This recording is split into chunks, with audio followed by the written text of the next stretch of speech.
Which is better, a job or a career? Which do you have, a job or a career? And why does it even matter? That's the subject for today's show.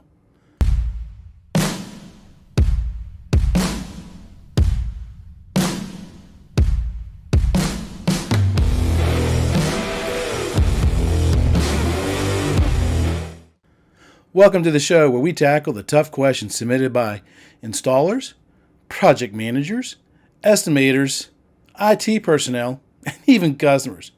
We are connecting at the human level so that we can connect the world.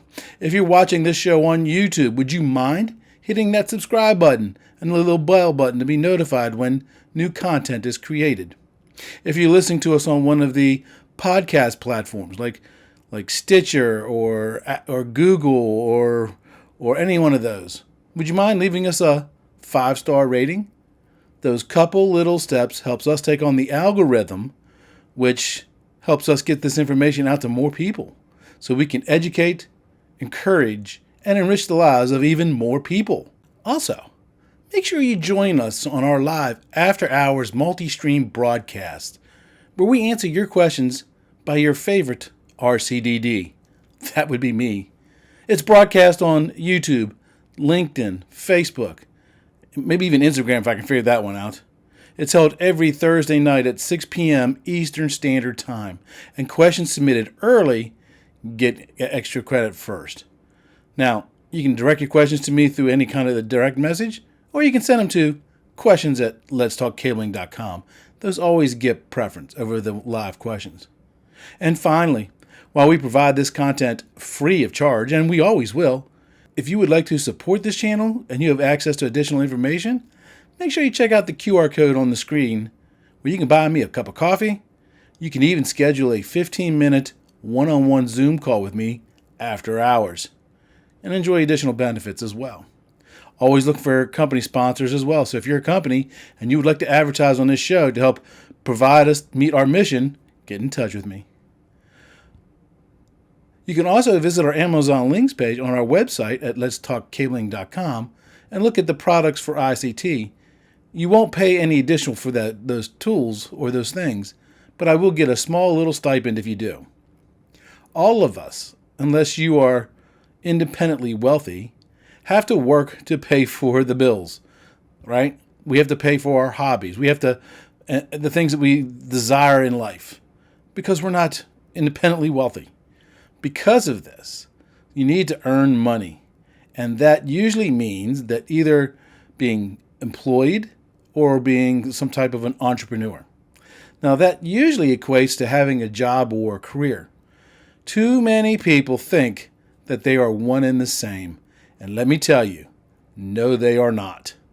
First off, let's cover the similarities between a job and a career. Both of them will provide you the ability to bring home money. They both will enable you to live out comfortably or not, and most of the time, both will result in having a boss or maybe even peers. Many jobs and careers will provide you with these kinds of benefits like medical and dental, vacation, maybe even sick leave. But that's about where the similarities end. So in our journey of knowledge, let's talk about first, what is a job? A job may or may not require you to have a degree or maybe some type of specialized training. But more often than not, they usually don't.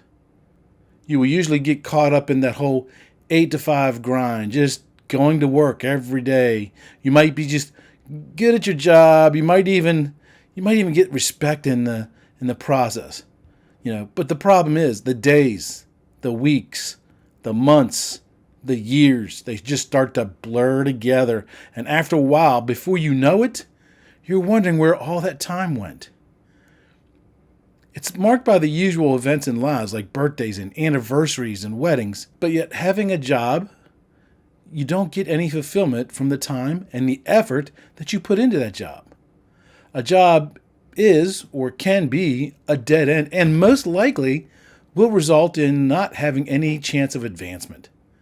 People with jobs usually do the bare minimum, just what it takes to get through that day, that week, or that month. There is not an eye on any long-term goal, It's just a role that you're fulfilling and nothing else. A career, to the unknowing, will look a lot like a job. You see, there's more. The biggest difference between a job and a career is passion, a love for what it is that you do. You get some sense of reward on top of your paycheck. It's like icing on the cake. Some examples of people who have careers and not jobs are people like teachers, firefighters, law enforcement officers, and yes, even a career in the information communication technology field. Yes, they earn money, but there's a calling to do that kind of work or make an improvement in that performance or that industry. To me, the biggest difference between a career and a job is that a career is a long-term endeavor. It is something that you are going to build on towards your goal every single day that you go to work. It can be something from as simple as buying the latest best practice book or chasing that certification to increase your sphere of influence. Let me give you an example. As of the day that I record this show, I have over 40 years of experience in the information communication technology industry. I started off like everybody else as an apprentice, and I've just kept going at it. And I hate to admit this, but the first half of my 40-year career, I treated it like a job. I viewed it as a necessary evil. I counted the days, the hours, even the minutes until the weekend would come around. And I absolutely dreaded Mondays. That I just didn't want to go back to work. And then one day, purely by chance, I was afforded the opportunity to work for an individual who saw something in me. He invested in me. He mentored me. But more importantly, he shed the light on me on what it looked like that what I had was a job.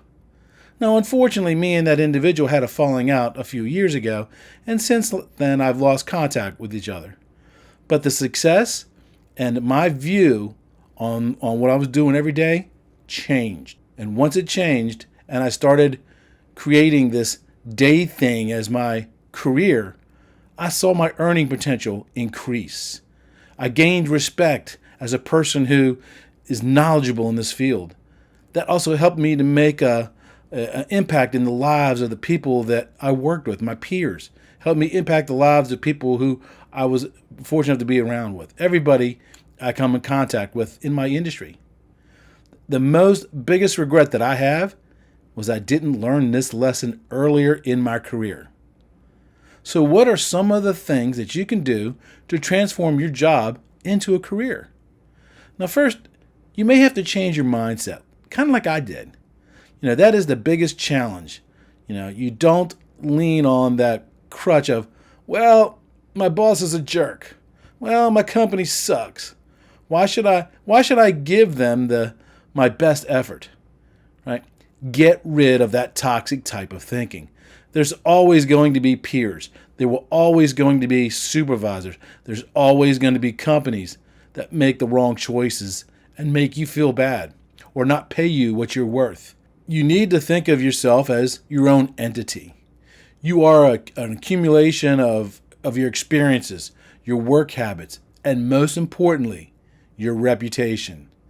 Yes, the company that you're working for today, they may not deserve your best output, but if you give your best every day, you will gain a reputation in your industry. And as a person who is reliable and does the right thing every time, even when it's not the easy thing to do. And it will pay off in the long run. Trust me, it will pay off. You will eventually find a place to work for or a position that will reward you for the efforts because of your reputation. Now, not the company where you worked. People don't remember you by the company where you work. They remember you by your reputation. The next tip is to find what you are passionate about. Now, some people who have positions like teachers and firefighters and law enforcement officers, a lot of those types of people, they know from early on when they're small that is what they want to be. Others, especially like me, we become passionate about what we do later on, and that's okay too. The danger with that is, though, you waste valuable time in the form of months or maybe even years. It might be something as simple as just a different position within your job or your career field. That is exactly what happened to me.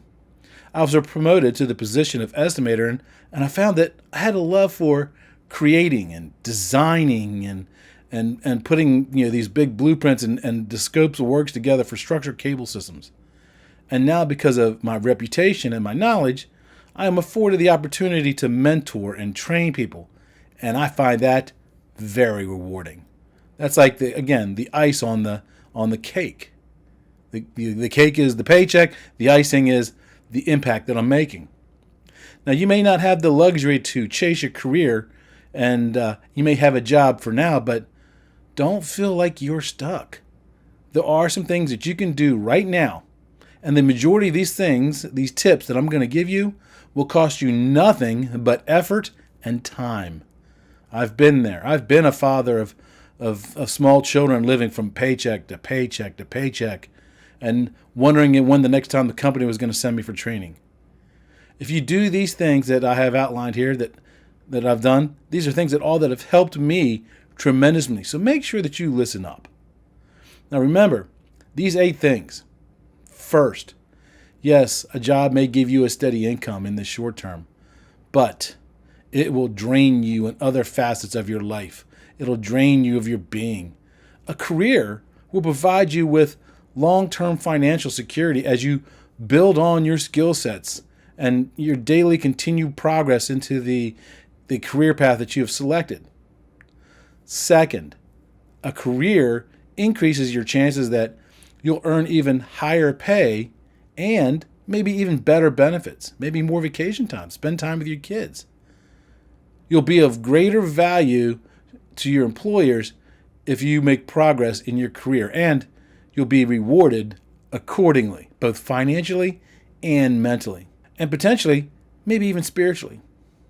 Third, as technology changes, like our industry always does, as your industry evolves, like our industry does, or maybe even go through things like recessions or pandemics, they can cause some jobs to be basically unstable, and your career will act like a safety net.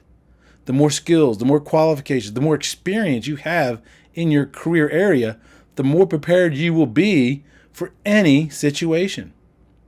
Fourth, enjoying a career in the area that you're passionate about, you'll get more job satisfaction, more of a sense of pride in what it is that you're doing, and which is going to lead into increased overall happiness.